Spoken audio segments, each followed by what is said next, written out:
예, 일단 뭐 조금 더 하던 거 마저 하고 그다음에 마무리를 좀 하도록 하겠습니다.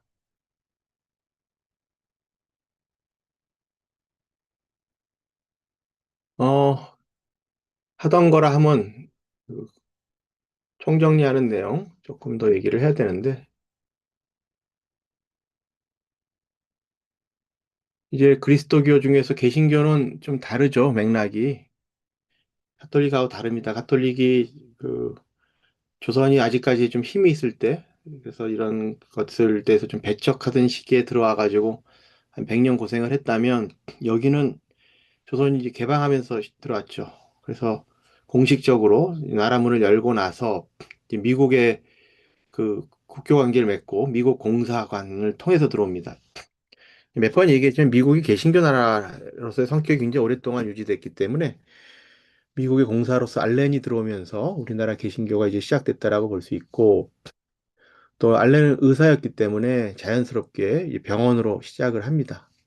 그리고 이건 서양 의학의 이제 우리나라의 이제 보급이라고 볼 수도 있는 거죠. 그런 면에서 중요한 의미가 있고 또그 바로 뒤에 들어왔던 언더우드하고 아펜젤러 이 사람들은 이제 학교를 만드는 걸로 하고 특히 아펜젤러가 스크랜튼과 같이 이제 그 배제, 이화 이런 학당들을 중심으로 이제 학교로가 시작되죠. 그래서 개신교의 역사는 그래도 제일 중요한 게 이것도 되게 독특하고도 중요한 게 이제 의료하고 현대적 교육으로 한국에 이제 진출했다는 거.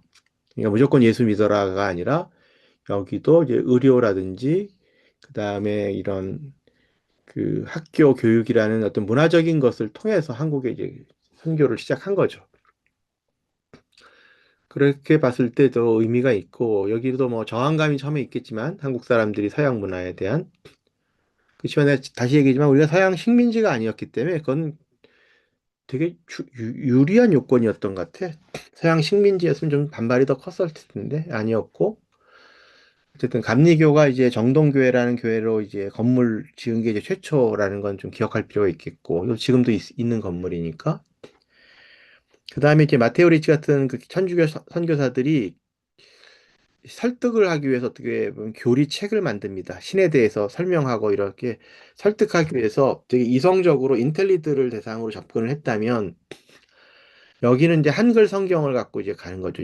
성경을 중시 여기는 건 지금도 개신교가 그런데 모든 사람이 성경을 읽어야 되니까 이제 한글 성경을 갖고 이제 출발을 했고 선교를 되게 잘했죠. 근데 이제 우리나라 개신교는 다시 얘기하지만 미국 개신교 영향이 되게 강하다. 그리고 그 미국 개신교 중에서도 19세기, 20세기에 자리 잡았던 복음주의, 근본주의적인 성격, 굉장히 보수적인 개신교, 그다음에 성령 체험을 강조하는 부흥의 성격의 개신교. 요게 한국에 들어온 개신교의 되게 중요한 특징이다. 그래서 지금도 한국 개신교는 되게 보수적인 성경 해석에 있어서 그다음에 신앙에 있어서 여러 면에서 보수적인 개신교이고 그다음에 부흥의 중심의 이런 체험 중심의 개신교가 되게 강하다. 그리고 또 교파 갈등을 조정한다고 또 지역별로 나누는 바람에 지역별로도 개신교의 컬러가 좀 다르다. 뭐 이런 특징이 있습니다. 그다음에 이제 천주교하고 어떻게 보면 비교해 봤을 때는 선교 자금이 훨씬 많았고 미국이 돈이 많았고 또 교파가 다양했기 때문에 목사님들도 훨씬 많이 들어왔고 또 일찌감치 이제 민족 지도자들이지. 그러니까 개신교와 또 천주교 차이인데 개신교가 목사가 되는 과정이 천주교가 신부되는 과정보다 훨씬 짧습니다. 빨라.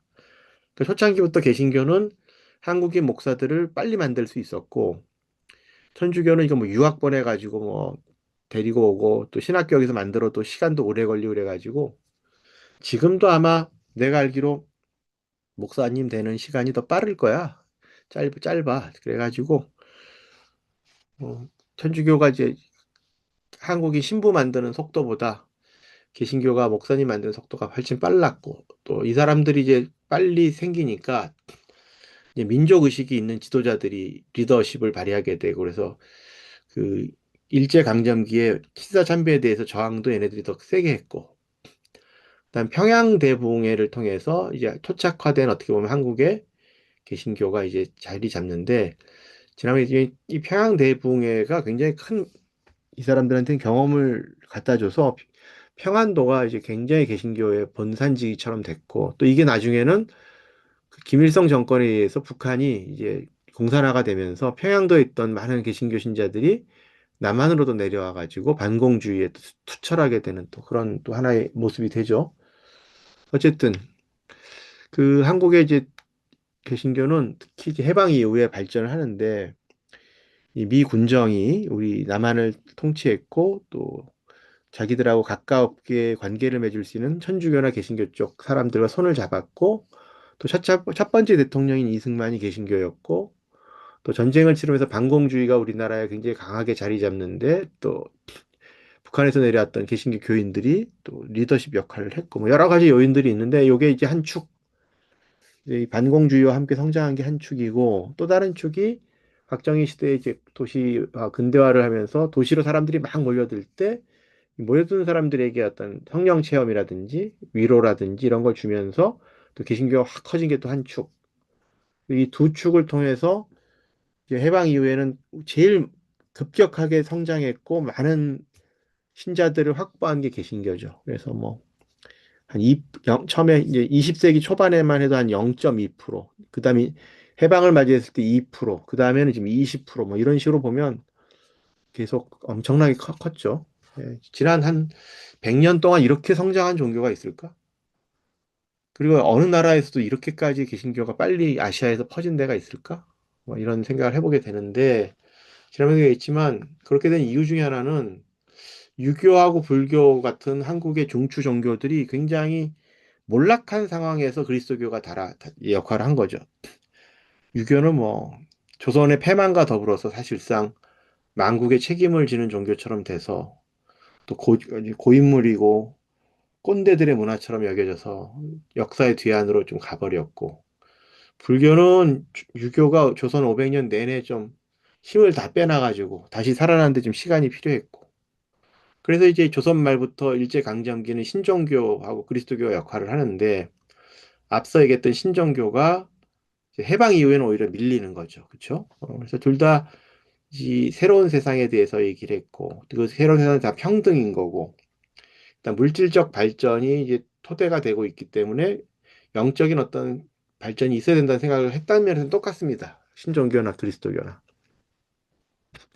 근데 신종교는 우리 한국 전통 안에 있는 가치들을 새롭게 해석했다면, 그리스도교는 서구가 발전시킨 근대적 가치를 가져왔죠. 근데 결국 뭐 이런 표현이 좀 나쁜 표현일 수 있지만, 우리나라가 근대화를 이루려고 했기 때문에 서구의 모델을 다 따라간 거 아닐까? 사실상 서구의 모델이 훨씬 더 좋다고 생각하고 밀었던 거 아니야? 지금도 박정희가 영웅이잖아, 어떻게 보면 어떤 면에서는.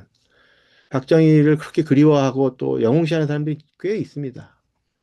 그 박정희 정권이 갖고 온 빛과 그림자가 있는데, 그렇게 봤을 때 그 근대화를 이뤘다는 거에 어떤 신화, 그 과정에서 서구적 가치를 가져왔던 그리스도교가 더 매력적으로 발전한 건 어떻게 보면 좀 당연한 것도 아닐까? 우리나라 역사에서 보면. 근데 일본은 그렇지가 않아. 일본 그리스도교 신자가 1%밖에 안 돼, 1%.